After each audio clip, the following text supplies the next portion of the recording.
what changed in you after we met? I don't think anything changed. I've always been somebody who always planned for the future. So anything I did was going to be for my future. Wife, kids, future family included. So you just kind of feel the role of something that was already there before. Interesting. So I don't think I changed. Like, oh no, okay, I gotta lock in now. I was already locked in. You just came and filled the role that I was already preparing to be filled anyways. Oh, so you were preparing a place for me. Interesting. Yeah, like I think single men who work now work for their families, right? Who are pursuing something, they pursue things in a final effort to provide for what may not even be there yet.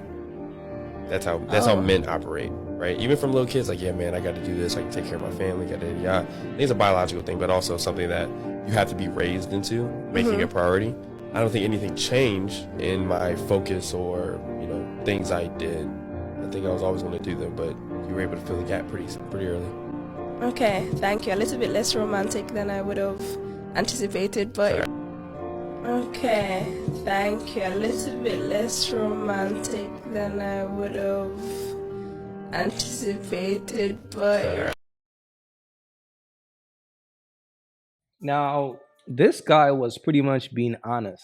But here's the reality, fellas. You have to be careful being brutally honest when it comes to women. You have to be careful being very stern. Because in a woman's mind, it's a fantasy world in there. So here's the thing. A man could be doing all the right things, but if it's boring, if it's coming off as plain, a weak woman will start losing interest. Because in a woman's mind, like I said, it's a fantasy world in there. She want to be romance. She want to have fun. She want to do amazing things. And she wants to hear an amazing story. She wants to hear, when you came into my life, baby, oh wow, it was a dream come through. You fulfill me. You make me great. She wants you to lift her up. And the sad part about some women is this. If you don't give her that, that's enough for her to start losing interest. As crazy as that sounds. If you listen to her response, she said, not as romantic as I thought. That's a shot at him. And this is what I keep telling you all, bro. Fellas, if you got a girl, don't bring your girl on a podcast. The only types of women that thrives on podcasts are birds. Podcast is not designed for women who are wifey material, bro. I'm just keeping it real. So fellas, be wise out here. I played in y'all face for 9 months, bitch. I planned to play in y'all face. And y'all are so gullible, and I love that for y'all because y'all just believe anything that I say. I really, honestly, just wanted a peaceful pregnancy.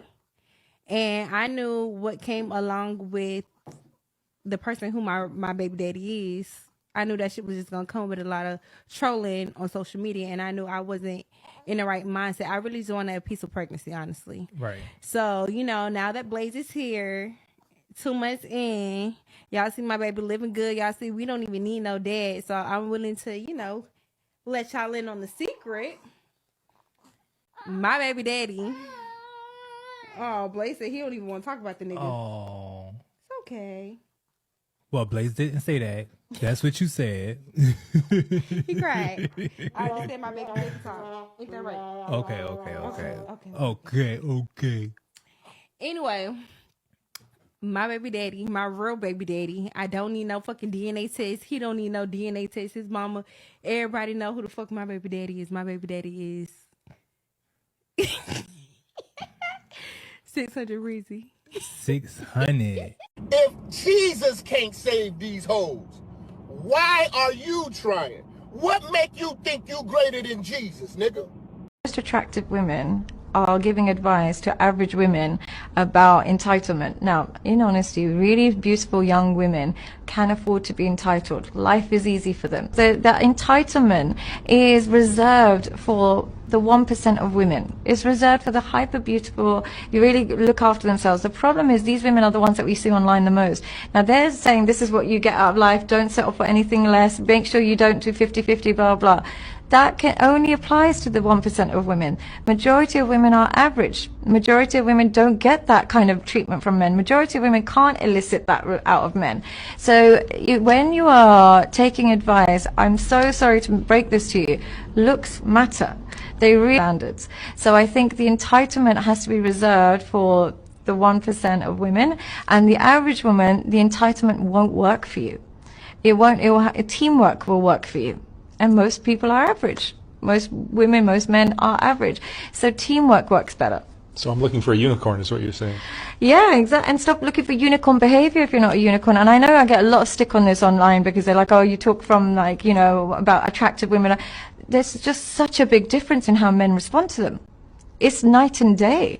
So you have to remember when you're taking advice, you have to remember, just like you have to remember your budget price, like money wise, you have to remember your budget looks wise. If you're not incredibly beautiful, it's limited how much. I mean, she's absolutely correct.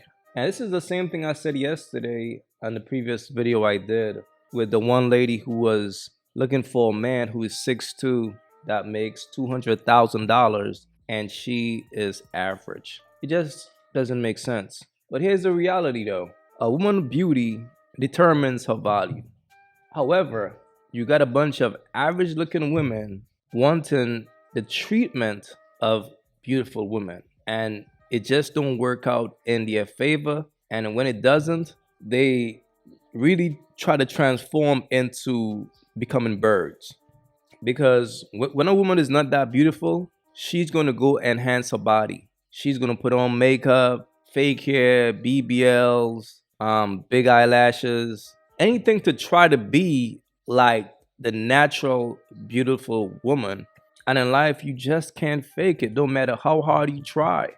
Because you could try to fool people on the outside, but your inside is going to reflect an average woman. And that's just the bottom line. And also, fellas, keep in mind that this is all subjective, because when it comes to beautiful women, a woman might be beautiful to you. She might be a 10 to you, but to another man, she might be a 5. So you got to keep in mind that this is all subjective. Get out of my car, bro. Sorry, Please get out. he was gonna give. I didn't know he Bruh, was trying get to off give my me car, his bro. number. What? I didn't know he was Bruh, trying get to. out of my car, bro. I'm sorry. Bruh, I don't, bruh. Get out, bruh. Look at this girl, bruh. Bruh. Get off this car, bruh. I don't care. Bruh. Bruh, alright. Alright. Don't worry about it. Babe, What, bruh? I ain't your baby. I'm sorry. No. Cancel that bitch. I'll buy it. Fellas, it's the summertime, bro. When the summertime comes around, these birds start acting up, fam. They start showing their true colors. You should never forgive your girl if you see her talking to another man. That's just the reality. And as a man, you just gotta be prepared to walk away, bro. From the time you see your girl display any signs that she's a bird, that's your cue to move around and focus on yourself. The worst thing a man could do is ignore the signs and forgive his girl, because it's not going to be the last time something like that happens. The more you forgive a woman when she do some bird shit, is the more courage that you are giving her to do more bird shit. Because she's going to think, I mean, if he caught me doing this and he forgive me, maybe I could do this and he's going to forgive me. That's how women think, bro. Whenever you give a woman a pass, she's going to start thinking you're soft. She's going to start thinking she could get away with it now. That's why you can't take a woman back if she cheats. Because if you catch a cheater cheating and you forgive them, you're pretty much telling them that it's okay for them to cheat and you're not going to leave them. So fellas, be wise out here, man.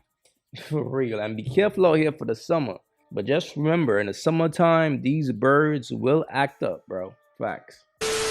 Before you guys leave, let me just say thanks to all the new subscribers. Welcome to the SDC fam. And if you guys appreciated the content, go ahead and show some love right now. and like and subscribe. Do so for your boy right now. Go ahead. Money, the little bit of money he was getting, he was using it to like take me out. Oh, hey babe, here's $100 for whatever, for gas or something. Like, so I felt really bad leaving him, but I don't. But I feel like even a guy like that, that's fake a provider. You get it? Like a nigga that work in Wendy's could be a provider. It don't mean that he's the best provider you're gonna find, but he can still be that when he gets stuff he's giving. You know what I mean? Yeah. That's a trait that's important because I feel like and it doesn't matter what level. There are men out here who will get and be selfish. You know, they just want to take and not give, or they're just looking for like how it benefits them and not you, and that's kind of whack. So what's here's the trick? What's the trick? Yes, because. Yo, niggas will jail talk you like, oh, yeah, you know.